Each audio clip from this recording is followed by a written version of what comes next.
Halo Mams, ketemu lagi dengan saya Mams Keisha. Hari ini saya mau berbagi pengalaman saya. Sesar sudah 2 kali Mams. Sesar pertama itu di tahun 2019 dan sesar kedua itu di tahun 2021, baru-baru ini di tanggal 2. Jadi jaraknya kurang lebih 2 tahun ya Mams. Nah, jadi saya mau berbagi pengalaman bagaimana sesar yang pertama dan sesar yang kedua. Banyak yang curhat ke saya atau tanya-tanya, sesar yang pertama lebih sakit nggak dari sesar kedua? Atau sesar kedua lebih sakit nggak dari sesar yang pertama? Jadi mari Mams, semua dengerin ya. Saya mau berbagi pengalaman sesar yang pertama bagaimana dan sesar yang kedua. Oke, yang pertama, sesar yang pertama itu saya operasi sesar karena anak saya dia tidak turun-turun ke panggul dan pembukaannya itu tidak maju-maju juga, dan babynya itu di dalam masih belum turun ke bawah sekali ya. Pembukaan sudah ada sebenarnya tapi dia tidak maju-maju, jadi belum maju-maju lah pembukaannya. Jadi saya waktu itu ke bidan, dan di bidan itu saya seperti pertamanya saya tuh merasa kayak ada rembesan waktu malam hari Minggu. Saya ingat Minggu tapi tanggal saya sudah lupa tapi hari Minggu itu saya rasa kayak ada rembesan. Baru saya pergi ke bidan, dan sampai di bidan bilang itu belum ada pembukaan. Terus dibilang bidan sudah ada sebenarnya ciri-ciri persalinan, sudah ada darah keluar, lendir campur darah itu sudah ada Mams, tapi bidan bilang itu hanya kembar air. Saya tidak tahu juga istilah kembar air ini, tapi hari besoknya lagi, hari Seninnya sama, belum ada pembukaan juga. Sampai di hari Rabu kata bidan sudah ada pembukaan. Pembukaannya itu katanya sudah pembukaan 3. Nah, paginya pembukaan 3 Mams. Jadi tunggu sampai siang itu katanya pembukaan 5. Baru bidan bilang ini udah mau pembukaan 7, pembukaan 8. Nah, 7 ke 8 dia bilang begitu Mams. Tapi saya sudah sakit banget, bagian perut saya tuh betul-betul sakit banget, sampai pada akhirnya saya minta dirujuk ke rumah sakit.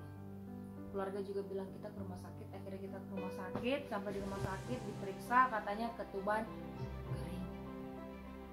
Bayangkan Mams, di situ saya panik. Saya takut di situ tapi bagaimana ibu saya. Jadi akhirnya saya disiksa. Setelah saya sampai di sana, saya langsung diberikan tindakan.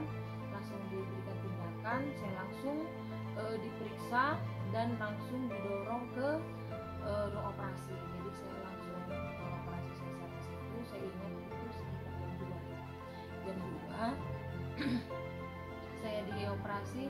Saya di situ Mams sudah benar-benar sudah nggak mau tahu lagi. Aku sudah pasrah banget lah Mams. Saya hanya berdoa sama Tuhan, saya ini bagaimana, kalau Tuhan mengizinkan saya masih hidup, itu semua berkat Tuhan. Tapi dalam pikiran saya mau berdoa betul, Tuhan selamatkan anak saya. Jadi saat itu saya setelah dioperasi dan saya dibawa ke ruang observasi kemudian begitu Mams, diperiksa sebenarnya tidak ada pendarahan, semua aman. Akhirnya saya dibawa ke ruangan. Setelah sampai di ruangan, mulai obat biusnya udah mulai menghilang. Itu sakit banget, sakitnya minta ampun, dan itu betul-betul saya rasa sakit banget. Mau balik kiri balik kanan itu sakit. Baru saya di situ masih berbaring sampai besoknya disuruh miring kiri miring kanan. Itu minta ampun Mams, itu sakit banget. ujung-ujungnya akhirnya saya minta obat anti nyeri, akhirnya saya diinfuskan obat anti nyeri. Selesai itu saya pakai obat Cina agar luka cepat kering. Waktu sesar pertama itu perbedaannya, saya menggunakan obat Cina sampai di rumah sekitar berapa hari, pas hari ke-6 saya harus check up lagi. Itu operasi yang pertama saya ada rembesan.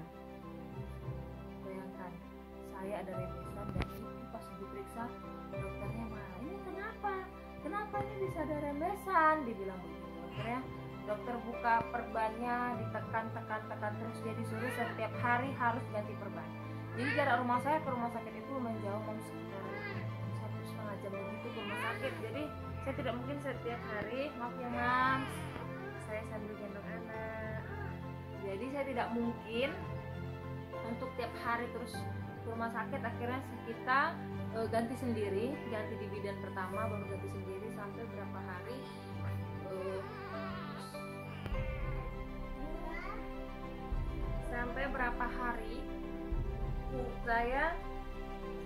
hari, akhirnya terus lupanya ditekan terus Mam, sampai betul-betul kering, tidak boleh ada cairan di dalam. Jadi setiap hari pagi sore saya ganti perban, pagi ganti perban, sore ganti perban, tekan terus baru ditabur dengan rebasitin sapi.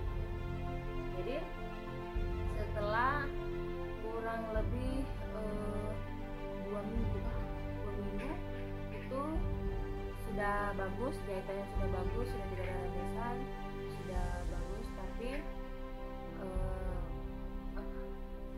jahitannya itu masih nyeri, tapi sudah tidak terlalu seperti kemarin itu rembesannya.